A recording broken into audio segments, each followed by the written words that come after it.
Bueno, en honor a la puntualidad de los que ya están por acá, agradecerles a todos la asistencia. Esta es la séptima sesión de Enfermería y Medicina de este año. Hoy a cargo de los compañeros de la sede de Cabo Velas. Yo siempre digo Huacas. Eh, Agradecerles a tanto al doctor Peters como a María Paz Falcón, que son los compañeros que nos van a apoyar hoy con el desarrollo del tema. El tema que teníamos para este mes es el pancreatitis aguda. Entonces, pues para no alargar mucho la introducción, los dejo con el doctor Peters y la licenciada María Paz Falcón. Muchísimas gracias, Felipe. Buenas noches a todos. Saludos desde Cabo Velas, que también es muy próximo al pequeño pueblo de Huacas, en realidad. Sí, es una presentación. El tema de pancreatitis es un tema bastante extenso, no solamente pancreatitis aguda, sino que más adelante también tengo listo unas cuantas diapositivas explicando y presentando pancreatitis crónica. Vamos a ver que aunque están muy relacionadas las unas con las otras, también hay cierto rango de pacientes que llegan a una pancreatitis crónica sin haber tenido una pancreatitis aguda, pero en este caso nos vamos a concentrar más como en el aspecto más clásico de la patología. Entonces me permito iniciar a medida que veo que todavía hay otros compañeros conectándose a la reunión. Perfecto, muy buenas noches. Para nosotros es un gusto compartir con ustedes esta presentación. Para empezar, primero tenemos que mencionar un órgano muy importante, ¿verdad? Que es el páncreas. Este órgano, como conocemos, está ubicado en el retroperitoneo, parte superior del abdomen. Sabemos que tiene 4 partes anatómicas bien definidas: cabeza, cuello, cuerpo y cola, y está relacionado también al vaso, al duodeno y al mesocolon transverso. Tiene un peso más o menos de 100 a 150 gramos y secreta diariamente algo muy importante, que es el jugo pancreático, ¿verdad? Fisiológicamente tenemos que conocer también las funciones del páncreas, que son muy importantes en esta nuestra presentación. Hay una función exocrina y hay una función endocrina. Las funciones exocrinas, constituyen todo lo que es alrededor de un 80 a un 85%. Hablaba de las funciones exocrinas, ¿verdad? Que producen lo que es jugo pancreático. Hay secreciones enzimáticas como las enzimas amilolíticas, amilasa, lipasa, y tenemos otras proteolíticas como tripsina o quimiotripsina, ¿verdad? Que todas estas se van a producir por células acinares. Y después tenemos las funciones endocrinas, las cuales van a producir hormonas que ya van directo al torrente sanguíneo, ¿verdad? Por medio de las agrupaciones celulares, que son islotes pancreáticos. Tenemos las células alfa, que producen el glucagón, las células beta, que producen insulina y amilina, las células delta, somatostatina, y las células del polipéptido pancreático y las células épsilon. Entonces, fisiológicamente se va a necesitar un proceso adecuado de todo esto, ¿verdad? Para mantener una adecuada homeostasis del proceso bioquímico respecto al organismo y respecto al páncreas. Tenemos también por aquí varias etiologías, las cuales acá las tenemos clasificadas, por las cuales se puede dar una pancreatitis. La primera sería uno de los más importantes, ¿verdad? Que son los cálculos biliares. Esta es una causa principal de pancreatitis en lo que es el adulto. Los cálculos biliares básicamente lo que van a producir es como una migración y entonces van a obstruir todo el drenaje de la secreción pancreática. Lo tenemos aquí bien definido como en primer lugar y es lo que va a producir, ¿verdad? En sí la inflamación del páncreas. Los cálculos biliares también, un dato importante que leímos por acá en todas las anotaciones, es que se da mucho más en mujeres. Después tenemos otra etiología muy importante, que es el consumo de alcohol, la cual la tenemos como segunda causa de pancreatitis aguda en el adulto. Se da, de mayor causa en lo que son varones, ¿verdad? Y el consumo de alcohol disminuye el umbral de todo lo que es las activaciones de lo que ya hablamos antes, ¿verdad? De la función del páncreas, en esto es el tripsinógeno y la tripsina. Después tenemos la hipertrigliceridemia, que tenemos como tercera causa, perdón, y de esta vamos a enfatizarnos mucho porque nuestro caso trata también de esta etiología. Es una de las terceras causas, ¿verdad? Representa dentro de un 5 o un 10% de los casos en adultos y también se puede dar en mujeres embarazadas. Los triglicéridos normales, ¿verdad? Los tenemos en menos de 150. La hipertrigliceridemia severa de 1000 a 1999 y la hipertrigliceridemia muy severa a mayor de niveles de 2000. Después tenemos las drogas, ¿verdad? Clasificadas en clase 1A, 1B y clase 2. Y aquí tenemos también varios medicamentos clasificados.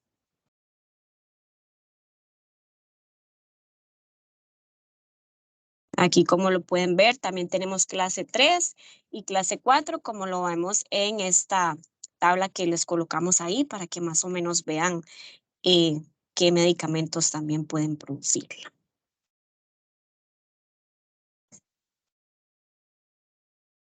También tenemos una muy importante que nos pareció bastante muy interesante, que sea parte de la etiología, pero también parte del tratamiento, la colangiopancreatografía retrógrada endoscópica o CPRE, ¿verdad? Esta es una de las causas más comunes después de hacer este estudio que nos cause lo que es pancreatitis aguda, ¿verdad? Esto causa un síndrome clínico que es caracterizado por pancreatitis con amilasa superior a 3 veces su límite normal, y esto se da posterior a las 24 horas, ¿verdad?, de la CPRE, y requiere mucho gasto en el sistema de salud porque requiere más de un día de hospitalización. Hay alto riesgo si cumple con al menos de un criterio: una sospecha clínica de disfunción del esfínter de Oddi, antecedentes de pancreatitis post CPRE, antecedentes de 2 o más pancreatitis agudas, menor de 50 años y sexo femenino, y esto es una incidencia general del 9,7% y sí representa un alto riesgo. También tenemos una etiología muy importante que son las idiopáticas. Esto ya, bueno, se da, ¿verdad?, al descartar todas aquellas posibles causas de pancreatitis aguda. Y aquí pusimos también un cuadro para que ustedes puedan observar: litiasis biliar, alcohol, hipertrigliceridemia, traumas o drogas. Bien, tenemos también que hablar un poco de la fisiopatología. Como yo lo mencionaba antes, ¿verdad?, tiene que darse un adecuado proceso bioquímico, como lo hablé al inicio, para tener un adecuado funcionamiento del páncreas. En la fisiopatología también se nos habla de que hay una activación no regulada de células acinares y de tripsina, lo cual nos va a causar una obstrucción del conducto pancreático y una lesión pancreática. Esto se va a producir cuando todos los mecanismos celulares que previenen la activación del tripsinógeno o tripsina son suprimidos, y lo que nos va a pasar aquí es que hay una autodigestión glandular y una inflamación del mismo páncreas. Este es un esquema que nosotros también hicimos a medida de resumen. Lo que pasa primero es que se pierden todos los mecanismos celulares protectores que van a impedir que el tripsinógeno se convierta en tripsina. También va a haber una activación de la tripsina en las células acinares. Esto nos va a provocar la autodigestión glandular, que fue la que mencioné antes. Ya se nos va a dar una inflamación de las células acinares. Se van a activar otras enzimas como elastasa, fosfolipasa y también lo que es la vía del complemento. Esto nos va a llevar a un proceso inflamatorio que va a producir todo lo que son migración de leucocitos y radicales biliares, y ya vamos a tener el daño o la inflamación de todo el tejido pancreático. Aquí tenemos también la pancreatitis aguda dividida en 2 fases. Tenemos la hematosa intersticial, que se compone entre un 80 o 90%, y tenemos también la necrotizante. La edematosa intersticial es caracterizada por un agrandamiento del páncreas, está localizado, pero también puede ser difuso. También aquí el parenquima pancreático va a presentar reforzamiento homogéneo tras lo que es la aplicación del medio de contraste, y la grasa peripancreática va a presentar cambios inflamatorios. Después al otro lado tenemos la necrotizante, va a estar caracterizada por necrosis del tejido pancreático, que puede comprometer todo lo que es el tejido. Y en esta el medio de contraste no alcanzará lo que es el área necrotizada, ¿verdad? Y en el estudio pues complementario es la tomografía computarizada con contraste intravenoso.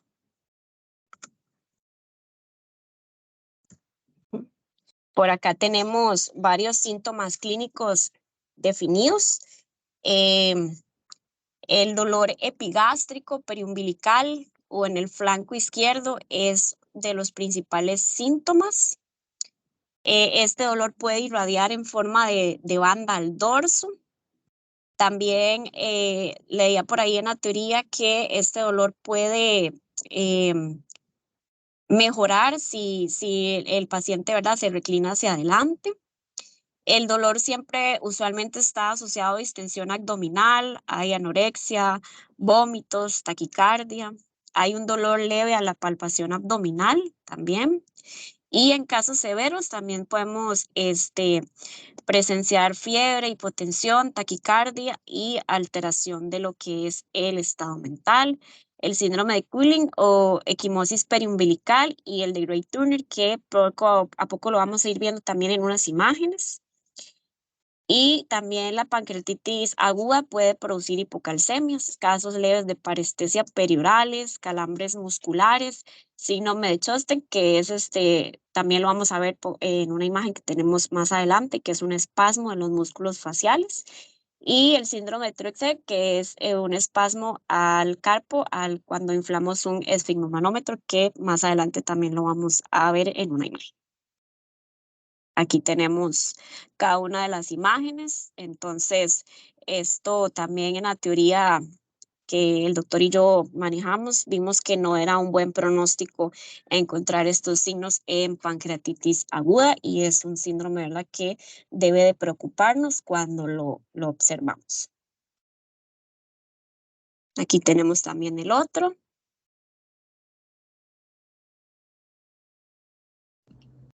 Bueno, de mi parte, me gusta complementar estas presentaciones con un poco de historia o con un poco de arte. Entonces escogí este cuadro, que es un cuadro de Rembrandt, en el que se ilustra una imagen sobre una clase de anatomía en el siglo XVI en Holanda.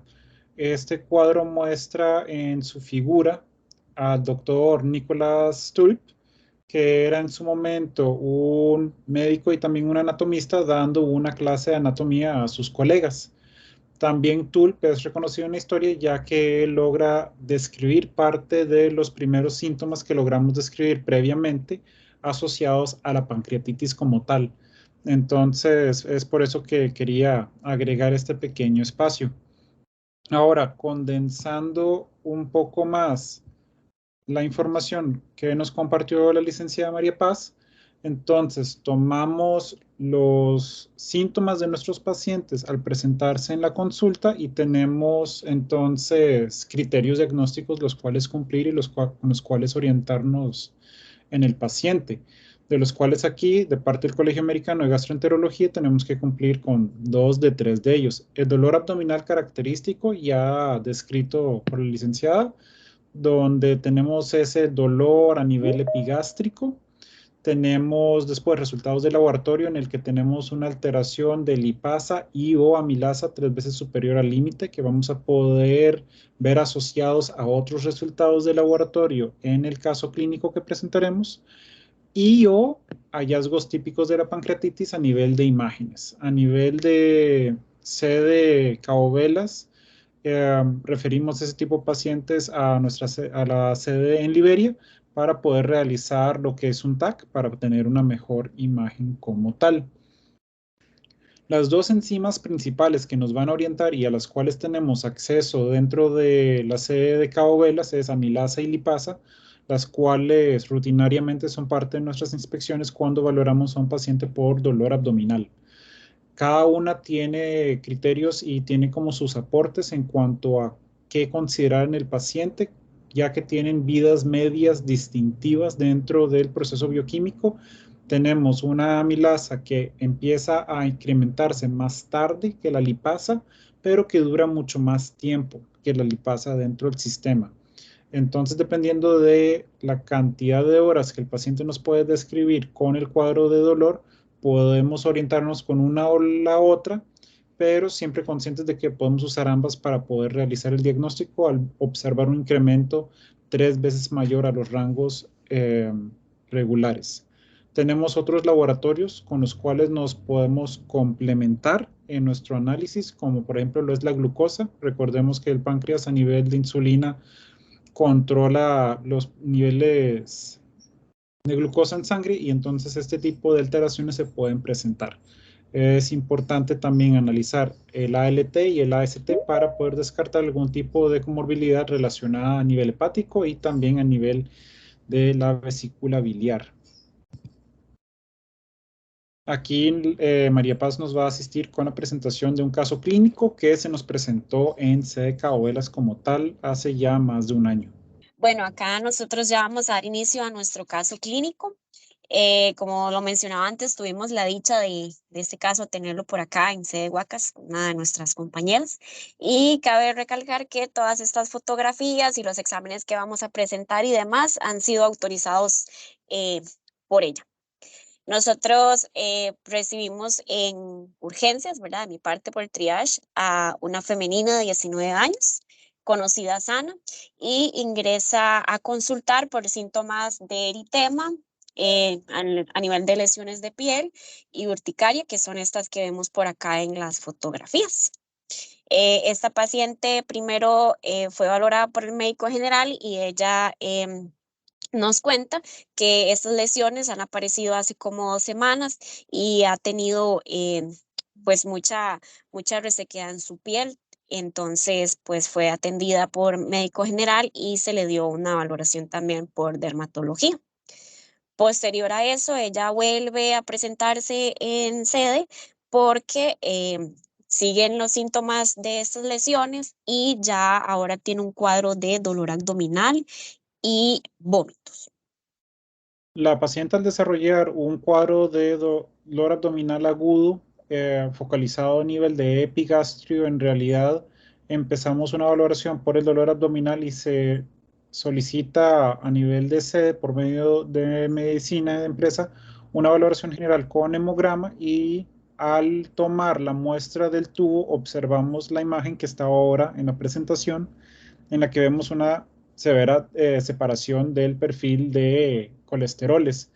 El equipo de microbiología y laboratorio disponible en nuestra sede no nos da un rango mayor a 1500 en, digamos, los resultados del laboratorio, por lo cual nada más aparecía como elevado o alto en nuestro resultado preliminar, por lo que evidentemente se toma la decisión de que esta paciente debe ser referida por su cuadro de dolor abdominal agudo al Hospital Enrique Baltodano en Liberia. Esta paciente sucesivamente se confirma por medio de TAC en el Enrique Baltodano un hallazgo de pancreatitis aguda en evolución, la cual es manejada a nivel hospitalario con un internamiento y la observación necesaria del caso de la paciente.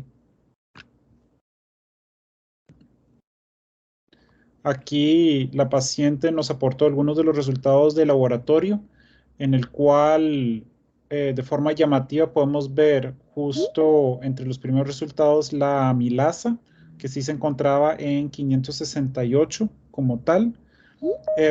Podemos ver una AST y una ALT en rangos normales en realidad, una albúmina en rangos normales, por lo que podemos distinguir que no hay una afectación hepática en estos cuadros. Una hemoglobina que no demuestra anemia, un nivel de glucosa todavía normal en 94, con niveles de urea, se realiza un perfil de electrolitos y es cuando ya se realiza el perfil de colesteroles que observamos entonces un nivel de triglicéridos en 1393 en este estudio. La paciente nos aportó también datos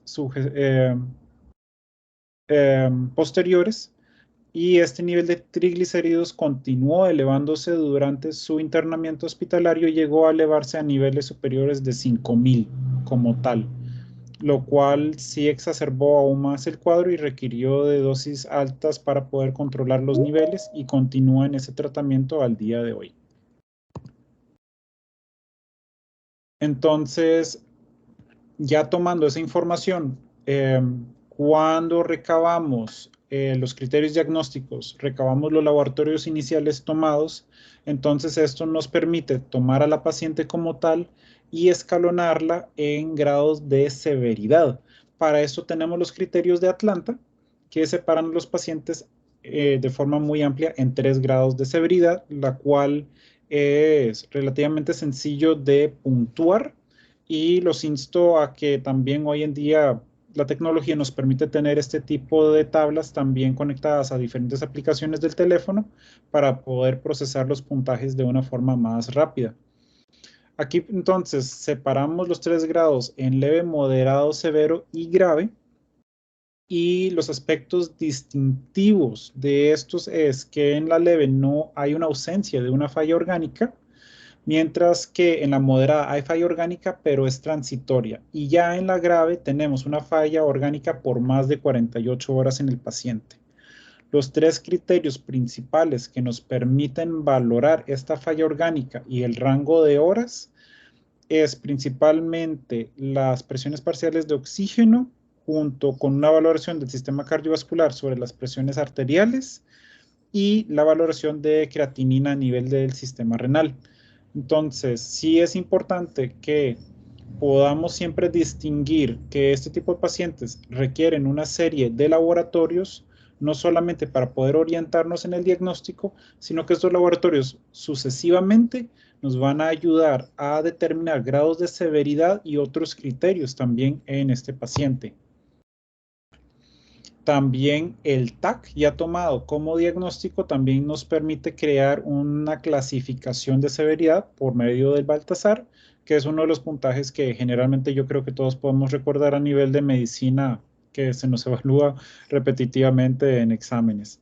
El sistema de Baltasar se enfoca específicamente en la descripción de los hallazgos imaginológicos que tenemos de la pancreatitis, por lo cual tomamos generalmente el reporte de radiología que se nos aporta y en base a él podemos encontrar las características de un aumento de tamaño focal y difuso, un páncreas con inflamación peripancreática, colecciones intra o extrahepáticas y por último colecciones y o gas retroperitoneal.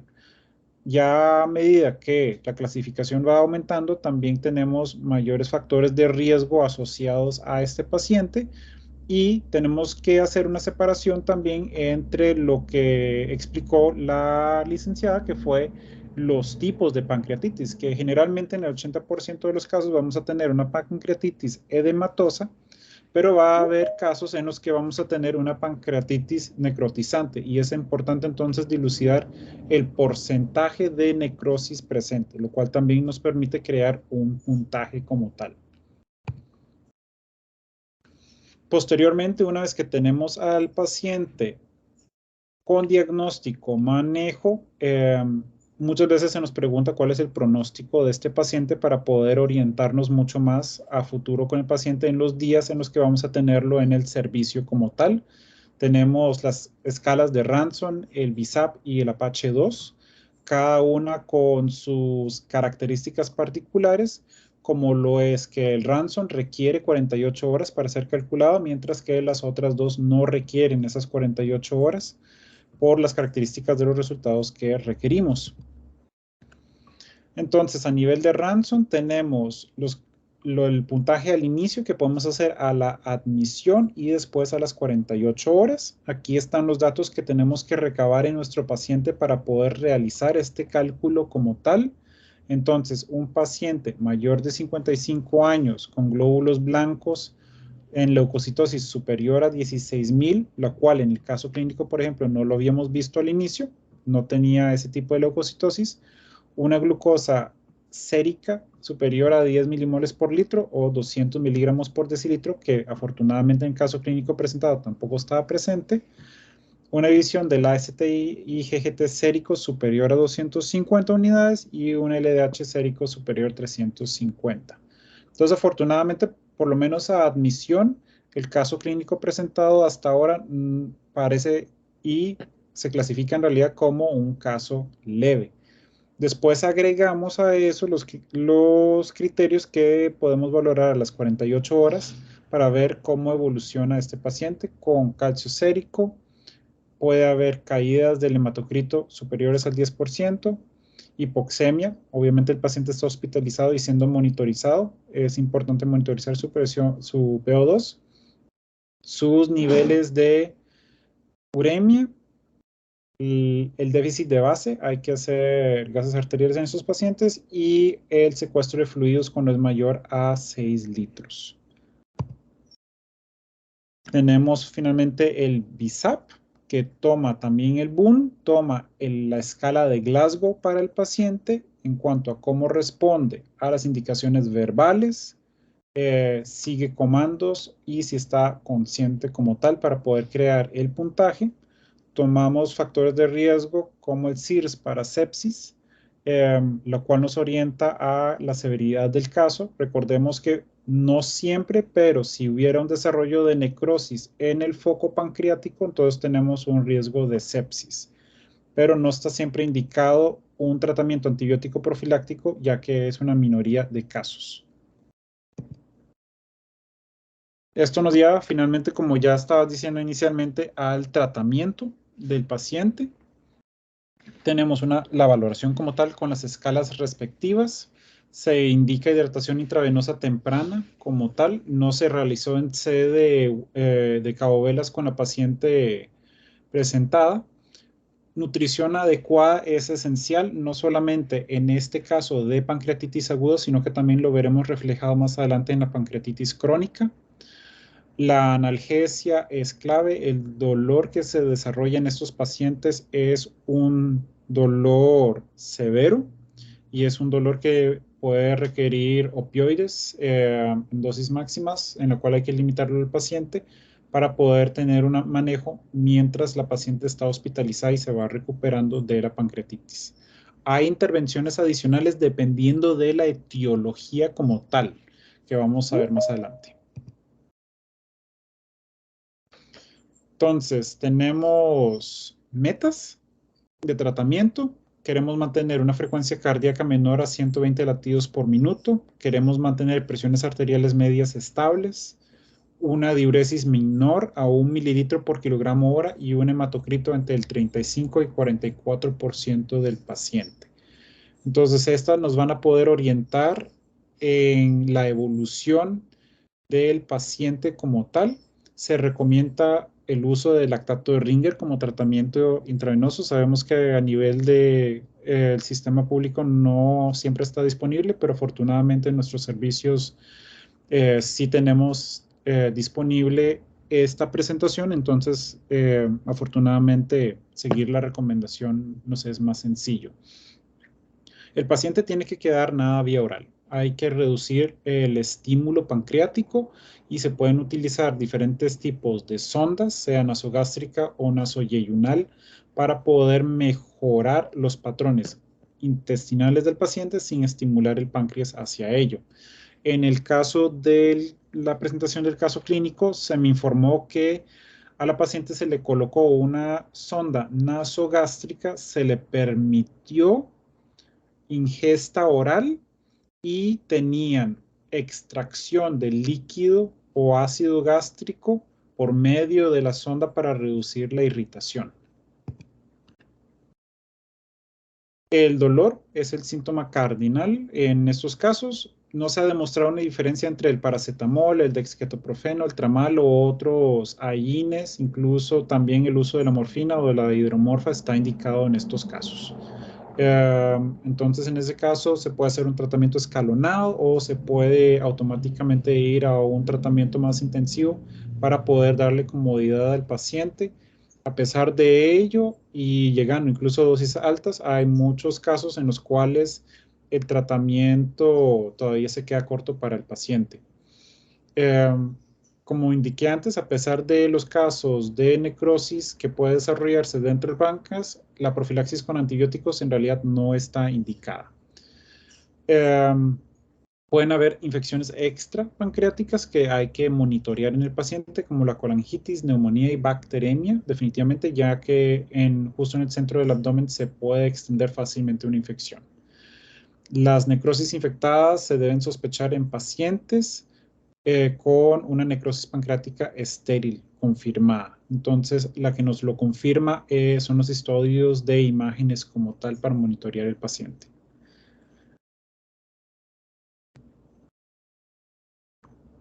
Ahí les dejo todavía como una lista de antibióticos en la diapositiva previa, y aquí ya quiero ahondar como en cuando tenemos etiologías previas. La licenciada nos indicó muy bien que la etiología más común es la coledocolitiasis. Entonces, cuando tenemos la sospecha y confirmación de esto, entonces realizar una CEPRE es de carácter urgente y debe ocurrir en las primeras 24 horas. Entonces, el hecho de que podamos darle este manejo al paciente dentro de 24 horas para remover la obstrucción de la ámpula de Oddi, entonces esto va a reducir la severidad del paciente y va a mejorar su evolución.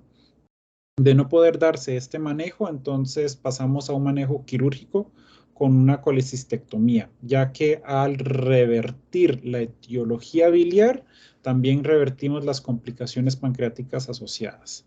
Todos los pacientes con pancreatitis leve, con este tipo de origen, tienen un tiempo de internamiento breve en realidad y reducen las complicaciones.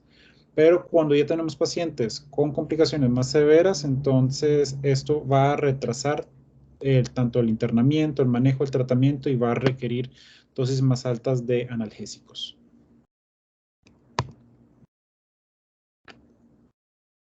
Algunas complicaciones que se presentan es que si tenemos la necrosis, tenemos que muchas veces ese aumento edematoso de líquido dentro de la cavidad tiene que ser drenado. Podemos realizarlo de diferentes formas. Hay drenajes quirúrgicos, hay percutáneos, transmurales guiados por endoscopía, y hay incluso procedimientos quirúrgicos como la necrosectomía endoscópica, que ya son procedimientos más avanzados que tienen que ser valorados dependiendo del caso individualmente de cada uno. Incluso hay abordajes con cirugía abierta en estos casos. Les dejo aquí en esta diapositiva la bibliografía. Nos basamos principalmente en el primer artículo de pancreatitis aguda que fue publicada en una revista de revisión en Panamá, pero también nos apoyamos en los diferentes sistemas de pronóstico y los sistemas de clasificación de los pacientes.